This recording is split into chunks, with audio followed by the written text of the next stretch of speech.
Projeto de Lei número 177/2024, contido no processo número 225/2024, de autoria do Poder Executivo, que acresce, altera e revoga dispositivos à Lei número 7.074, de 17 de dezembro de 2009, que institui o Banco de Índices e o Fundo Municipal para Equipamentos Urbanos e Comunitários, execução de programas de interesse social e proteção de áreas de interesse histórico, cultural ou paisagístico.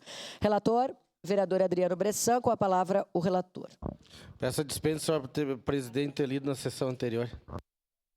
Dispensa concedida, vereador Adriano Bressan. Em discussão? Encerrada a discussão. Em votação, solicito, então, a partir de agora, que as vereadoras e vereadores registrem os seus votos. Vote-se. Vereador Rafael Bueno registra o voto favorável. Voto favorável, senhora presidente. Vereadora Estela Balardim também registra o voto ao microfone e vota favorável.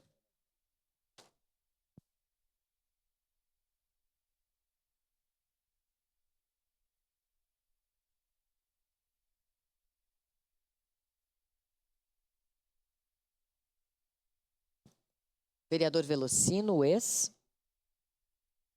Voto favorável. Vota sim. Encerrado o registro dos votos, encerrada a votação.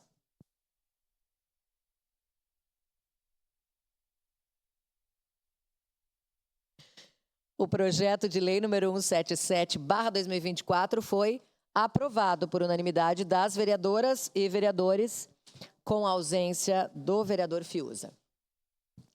Encerrada